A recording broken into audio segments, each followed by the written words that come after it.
ஹரீம் ஆதித்யாயச சோமாய மங்களாய புதாயஜ குரு சுக்ர சனிப்யச்ச ராகவே கேதவே நமக. உலகை கட்டிக்காக்கும் பரமேஸ்வரன் பார்வதியின் திருவருளால் அனைவரும் நலமுடன் வாழ இந்த எல்லாம் வல்ல இறைவனை வணங்கி நேயர்கள் அனைவருக்கும் எனது அன்பான வணக்கங்களை தெரிவித்துக் கொள்கின்றேன். இன்றைய பதிவினை நாம் பார்க்க இருப்பது 2024க்கான குரு பேச்சு பலன்கள். குரு பகவான் மேச ராசியிலிருந்து ரிஷப ராசிக்கு இடப்பெயர்ச்சி ஆகிறார். நவ கிரகங்களிலேயே முதன்மையான இயற்கை சுவர் குரு பகவான்.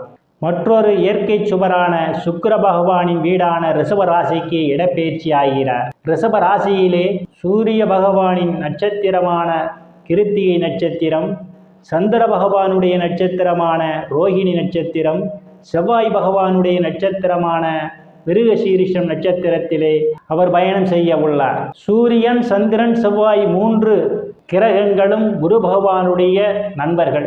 காலச்சக்கரத்திற்கு தனம், குடும்ப, வாக்குஸ்தானமான ரிஷபராசியிலே பயணம் செய்வதாலும் நண்பர்களுடைய சாரத்தை பெற்று பயணம் செய்வதாலும் அனைத்து ராசிக்காரர்களுக்கும் அற்புதமான பலன்களை அள்ளி வாரி வழங்கப் போகிறார். இந்த குரு பெயர்ச்சியானது அனைத்து ராசிக்காரர்களுக்கும் எந்த வகையான பலன்களை தரப்போகிறார் என்பதை பற்றி பார்க்கலாம். வாருங்கள் ராசிக்குள் போகலாம். மிதுன ராசிக்காரர்களுக்கு குரு பகவான் விரயஸ்தானத்திலே அமர்ந்து கொண்டிருக்கிறார். விரயஸ்தானத்திலே குரு பகவான் அமர்ந்திருப்பது உங்களுக்கு ஒரு சிறப்பை தரும். அதிபதியாக குரு பகவான் பாதகாதிபதியாக செயல்படுவதால் விரயஸ்தானத்திலே இருப்பதால் உங்களுக்கு ஒரு நற்பலன்களை தர உள்ளார். உங்களுக்கு சுப செலவுகள் ஏற்படும் என்றே சொல்லலாம். அவர்களுடைய பார்வை சுகஸ்தானத்திலே விடுவதால் பூமி, வீடு, வாகனம் வாங்குவதற்கான யோக அமைப்புகள் சிலருக்கு கூடி வருகிறது. விவசாயிகளுக்கு புதிய ஒப்பந்தமும் விளைபொருளுக்கு தகுந்த விலையும் கிடைக்கும்.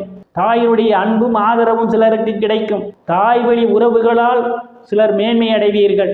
ரியல் எஸ்டேட் நடத்துபவர்களுக்கெல்லாம் இரட்டிப்பான வருவாய் கிடைப்பதற்கான வாய்ப்புகள் உண்டு. சிலர் பழைய வாகனத்தை மாற்றி புதிய வாகனம் வாங்குவதற்கான யோக அமைப்புகள் சிலருக்கு கூடி வருகிறது இந்த குரு பெயர்ச்சியால். குருவினுடைய பார்வை ருணரோக சத்துரு ஸ்தானத்திலே விழுவதால் வங்கி மற்றும் நிதி நிறுவனங்களில் கடனுக்காக விண்ணப்பித்திருந்தால் உங்களுக்கு கடன் கிடைப்பதற்கான சூழல் ஏற்படும். அஷ்டமஸ்தானத்திலே குரு பகவான் பார்வையிடுகிறார். அஷ்டமஸ்தானத்திலே குரு பகவான் பார்வையிடுவதால் தேவையில்லாமல் மற்றவர்கள் பிரச்சனையில் தலையிடுவதை தவிர்த்து கொள்வது மிகவும் நல்லது. சிலருக்கு எதிர்பாராத நேரங்களில் எதிர்பாராத பண வரவுகள் கிடைப்பதற்கான வாய்ப்புகளும் உண்டு. உயில், இன்சூரன்ஸ், கிராச்சுவிட்டி, போனஸ் போன்றவைகளால் சிலர் ஆதாயத்தை பெறுவீர்கள். நேயர்கள் அனைவரும் இறைவனுடைய திருவருளால் அனைத்து செல்வச் செழிப்பும் பெற்று சிறப்புடன் வாழ எல்லாம் வல்ல இறைவனை வணங்கி நேயர்களை மீண்டும் அடுத்த பதிவில் சந்திக்கும் வரை விடைபெறுவது ஜோதிடர் எஸ். ராமன். நன்றி, வணக்கம்.